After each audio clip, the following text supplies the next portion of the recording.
어, 베스도가 이 바울의 마지막 최후 변론을 듣고 나서 자기의 배석자들과 상의하고 가이사에게 상소했으니까 가이사에게 갈 것이다, 이렇게 안내를 한 다음에 수일 후에 그 지역을 다스리고 있었던 그 분봉왕 아그리빠 왕과 버니게가 그 총독에게 문안하러 가이사랴에 들렀을 때, 거기서 여러 날 있었을 때 베스도가 바울의 일로 그 아그리빠 왕에게 말하기를, 벨릭스 전임 총독이 한 사람을 구류하여 두었는데 내가 예루살렘에 있을 때 유대인의 대제사장들과 장로들이 그를 고소하여 정죄하기에 로마법으로는 피고가 변론하기 전에 변명할 기회를 주지 않는 것, 이것은 로마법이 아닙니다. 이렇게 이제 이야기가 오가는 내용을 성경을 누가가 이제 기록을 하고 있는 거죠. 거기에 보시면 그 당시에 분봉왕이었던 아그리빠 왕과 버니게 이야기가 나오고,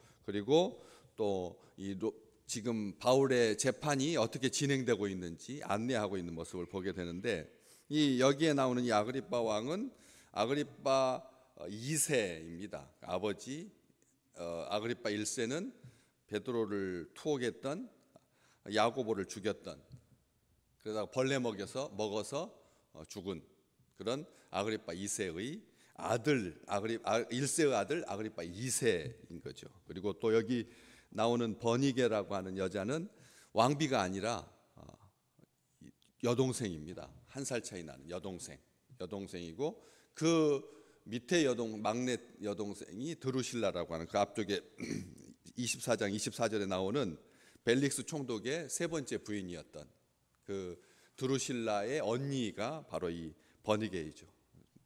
아름답기 그지없었던 두 딸, 이 버니게하고 이 드루실라, 미모에 있어서는 타의 추종을 비롯했다, 역사에 기록될 만큼 대단했던 그런 여인인데, 오빠와 지금 같이 동거하고 있는 거죠. 13살의 나이에 시집 갈 정도로 정략 결혼에 이렇게 이용당한, 참 어찌 보면 불쌍한 여인이기도 하고요. 평생에 한 7번 정도 결혼을 했으니까 얼굴이 이 미모 때문에 자기의 삶이 그런 역사의 남자들의 조롱거리가 되는 거죠. 지금 그래가지고 오빠하고 같이 있다가 사람들이 뭐라고 하니까 또 다시 재혼하고, 그리고 또 사별하고 다시 와가지고 오빠와 함께 지금 같이 있는 동거죠. 그래서 별로 그렇게 좋은 평가를 받지 못하고 있는 그런 여인인데, 삼촌한테 시집 가서 삼촌에게 시집 갔다가 다시 돌아오고, 그래서 이 최후에는 그 예루살렘을 정복했던 디도의 부인은 되지 못하고 첩이 되고 정부가 되어서, 또 그도 전임이었던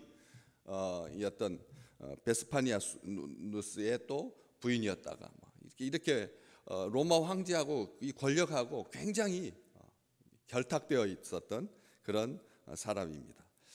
그리고 그 남편 되는 자기 오빠인 아그리빠 2세는 갈릴리하고 베레아 지역, 갈릴리 근처 요 갈릴리 호수를 중심으로 해서 그 지역, 그리고 주로 알토란 같이 좋은 땅들은 사실은 거기가 더 농사적으로나 굉장히 농산물이 많이 나는 호수를 끼고 있으니까, 그래서 그 땅도 좋았지만 유대와 사마리아 지역의 분봉왕 로마가 이 권력을 어떻게라도 약화시키기 위해서 이스라엘 그 정말 작은 땅이잖아요.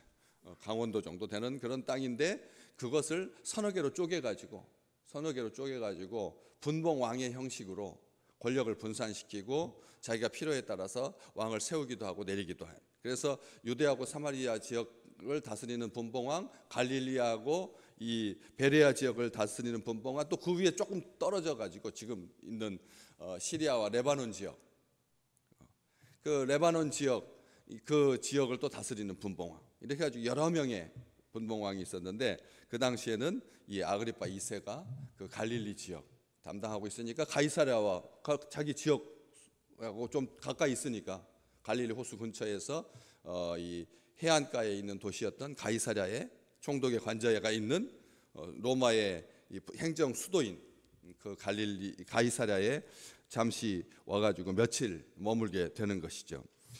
신임 총독을 예방하기 위해서 그렇게 와 있는 건데, 이 분봉왕 아그리파 2세는 그래도 로마하고 굉장히 친하고 수시로 왔다 갔다 하면서 어린 시절을 로마에서 보내고, 그래가지고 이렇게 인질로 그렇게 로마가 사용했던 그런 왕이었기 때문에 너무 그래도 권력을 좀 그래도 있어야 되겠다 싶어가지고 대제사장 임명권,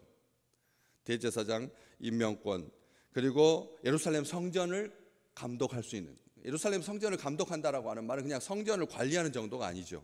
거기 유대인들이 얼마나 많은 제사를 드리고 예물을 바치고 헌금하는 수익이 잘 보장되어 있는, 이스라엘 전체 중에서 돈이 제일 많이 나오는 그 예루살렘 성전을 관리한다라고 하는 말은 정말 구미가 당기는, 돈이 많이 나오는, 정말 그렇게 해서는 안 되는데 그런 예루살렘 성전 관리권. 그래서 그에 의해서 전임 아나니아 대제사장이 내려오고 이스마엘이라고 하는 요 당시에 이스마엘이라고 하는 대제사장이 교체되고, 그래서 대제사장이 죽어야지만 새로운 대제사장이, 이게 성경의 법인데 하나님께서 그렇게 말씀하셔요. 피난처, 도피처에 부지 중에 살인해가지고 들어간 경우에 언제 해방될 수 있느냐? 그 대제사장이 죽어야지만 자유를 얻게 되는, 예수님에 대한 참 온전한 예화죠. 도피성 그 6개가 쉽게 부지 중에 살인했을 때, 그래서 들어갔다가 대제사장이 죽어야지만 나올 수 있는, 제사장이 죽을 때 자유를 얻게 되는, 예수 그리스도께서 십자가의 죽으심으로 말미암아 자유를 얻는다는 그 대원칙이, 구속의 원칙이, 하나님의 계획이 그 성경에 명시되어 있고 하나님께서 그것을 명하셨는데, 로마 시대는 정말 혼잡하게, 그래서 그 앞쪽에 이 장을 25장 2절 시작하면서 대제사장들과 유대인 중 높은 사람들이 바울을 고소했다, 이렇게 기록하고 있는 거죠. 대제사장들이 많았던 거죠.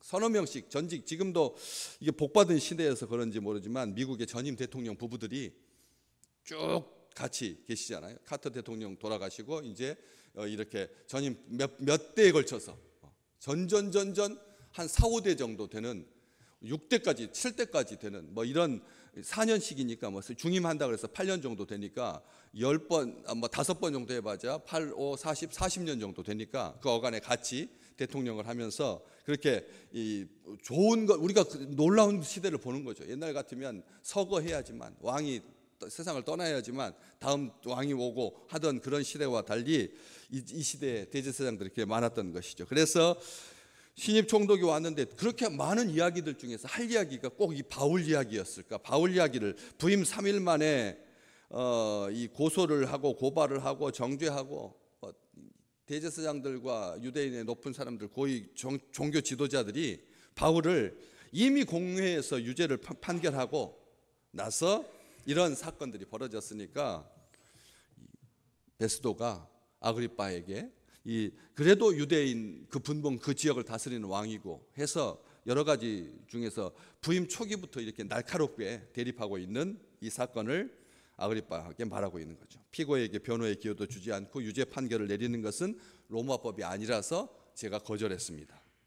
또 자기가 와가지고 첫 번째 한 사건인데 그 사건이 좋은 일로 어떤 계획을 세워가지고 이 지역을 치안을 잘 유지하고 그리고 선하게 그렇게 선정을 베풀고 인품이 좋고 이런 것이 아니라 자기가 그 일 처리한 것, 효과적으로 일 처리를 했습니다 라고 하는 이야기들을 하고요. 그리고 뒤에 쭉 보시면 읽어보시면 알겠지만 17절에도 자기는 이런 일들을 하기 위해서 신속하게 움직였습니다. 지체하지 않았습니다.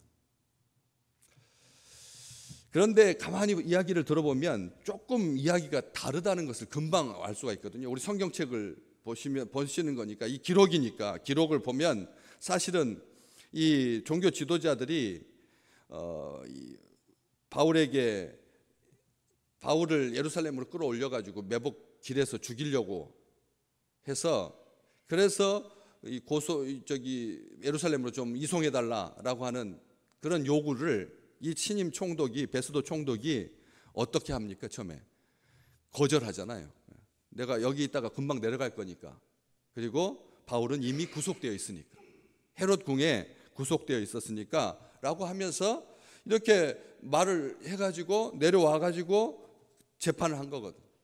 재판을 한 건데 이렇게 쭉 이야기 들어보면 자기가 그 예루살렘에 머물러 있었던 열흘간의 기간은 빼고 재판한 이야기만, 이틀 만에 재판한 이야기만 들려주고 있는 것을 보게 됩니다. 그러니까 자기가 예루살렘에서 머물렀던 시간은 이야기하지 아니하고 재판에 소요된 그 이야기만 하고 있다는 거죠. 그래서 로마의 법과 유대인의 마음을 얻으려고 하는 여론, 그 사이에서 이러지도 못하고 저러지도 못하고 갈팡질팡했던, 우유부단했던 이것에 대해서는 전혀 아무런 뉘앙스도 끼치지 아니하고 자기가 아주 신속하게 재판을 잘했다. 그리고 이야기를 들어보니까 이 사람이 이 원고들이 서가지고 내가 짐작하던 것 같은 그런 악행의 혐의는 하나도 제시하지 못했다. 이 베스도가 바울 이 사건을 통해서 생각하고 있었던 것은 악행이다. 악행이었는데 짐작을 했다는 거죠. 그런데 하나도 증거를 제시하지 못했고 자기 종교 문제였다. 예수라고 하는 이가 죽은 것을 살아있다고 주장하는 그 정도였다. 종교에 관한 문제였다. 이렇게 말하고 있는 것을 보게 됩니다. 그 사이에 종교 지도자들이 더욱 맹렬하게 막무가내로 바울의 유죄를 주장하고 억지를 부리고 혐의를 뒤집어 씌웠지만 하나도 제시하지 못했다. 그러면서 열흘이 지났는데 그걸 빼버리고 공정하고 사실에 입각해서 바른 판단을 가진 자다. 나는 백성들과 그 마음을 얻기 위해서 당신이 지금 다스리고 있는 책임자로 있는 이 지역을 내가 잘 그렇게 치리하고 있었다. 휘둘리지 않았다. 양심적이었다. 배석자들과 이 재판에 관해서 자세히 상의한 굉장히 합리적인 그런 생각을 가진 사람이었다. 그렇게 말하고 있는데 가만히 보면 쉽게 흔들리는 사람이다라고 하는 것을, 외압에 의해서 쉽게 흔들리는, 왜 그랬을까요? 정치적 생명을 위하여 유대 사람들에게 환심을 사려고, 특별하게 로마에 잘 보이려고. 전임 벨릭스 총독이 백성들과 불화 때문에 그래서 소요 사태가 발생하고 원성을 사고 그래가지고 소환되었던 것을 알기에 그러지 않으려고 비교 전임자하고 자꾸 이렇게 비교를 하는 거죠. 그래서 앞 이야기도 벨릭스라고 하는 전임 총독이 한 사람을 구류하여 두었다. 여기 보시면 벨릭스가 이렇게 말하고 총독이라고도 하지 않고요. 그냥 벨릭스가 바울이라고도 하지 아니하고 한 사람을 구류해 두었다. 이렇게 이야기를 하고 있는 것입니다. 전임자에 대한 어떤 존경도 전혀 없이 그냥 이름을 딱 부르면서 한 사람을 구류하여 두었다. 이렇게 바울이라고도 하지 않냐고 다 아는데 그 당시에 이 사건이 얼마나 대단한 사건이었으면 총독과 총독이 새롭게 교체되는 시기에서 제일 먼저 다루어야 할 안건이라고 하는 것을 알고 그 정도로 모든 사람들이 다 알고 있는 상태에서 그렇게 유대인의 왕에게 묻는 형식을 취하고 있다는 거예요. 짐작하던 악행은 없었다. 그가 생각하고 있던 악행은, 종교적인 악행은 악행이 아니라는 거죠.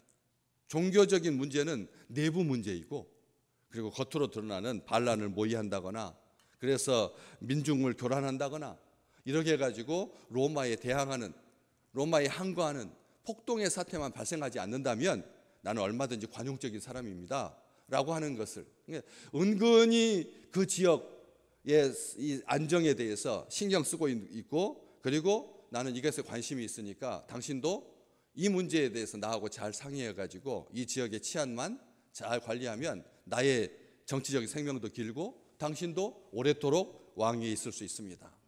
참 인간의 그 모든 이 술수들, 무슨 그런 시스템, 사람의 심리 잘 보여주고 있는 말씀입니다. 그냥 우리가 쭉 이렇게 읽어가고 있는데 자기들의 종교 문제에는 전혀 관심이 없습니다. 내 문제 아닙니다.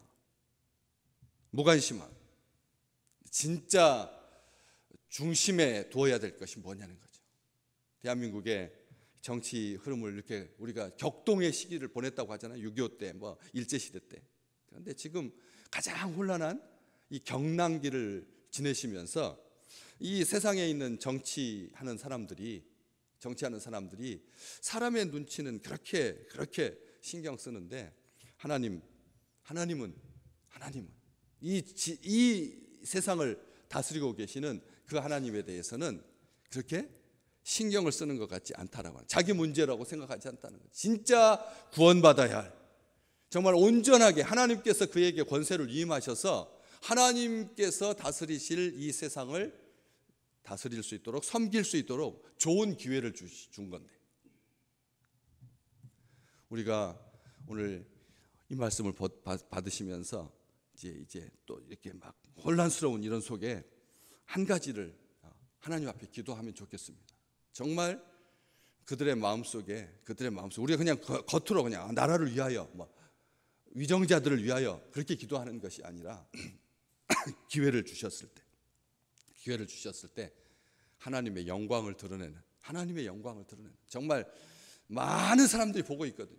그 속에서 어떤 태도를 취하느냐, 어떤 자세를 가지고 있느냐, 어떤 마음으로 하느냐, 다 드러날 텐데, 실제적으로 우리가 투표권을 행사하는 그들에 대해서 하나님께서 주장하여 주시고 구원의 기회를 주시고, 그래서 이 땅 가운데 평안하게, 권세자들에게 왜 복종하는 거냐? 너희가 평안하게 경건한 생활을 할 수 있도록, 너희가 평안한 가운데서 신앙생활을 할 수 있도록 하나님께서 그렇게 주신 거니까 우리를 위한 거라는 거죠. 사실은 정확하게는 우리를 위하여 기도하는 거죠.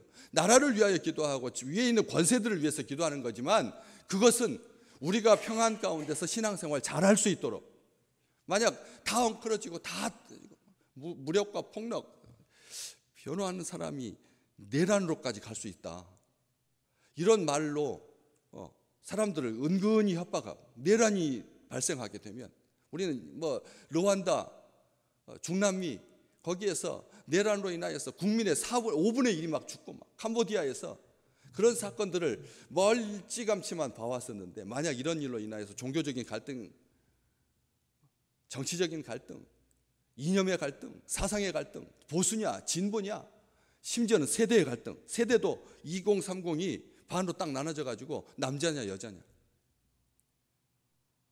우리 세대에 경험해보지 못한, 우리가 요즘 너무 많이 쓰는 초유의 사태를 우리가 경험하고 있기 때문에, 진정 하나님의 나라, 하나님의 의가 온전하게 이 땅에 실현될 수 있도록 우리가 기도하여서 우리와 우리 다음 세대와, 그리고 주님께서 오시는 그날까지 하나님 앞에서 신앙생활을 잘할 수 있도록, 집중할 수 있도록, 그래서 영혼이 살고 생명이 살고 평안 가운데 거하는 귀한 나라가 되게 해달라고 기도하는 귀한 시간 되시기를 주의 이름으로 축복합니다.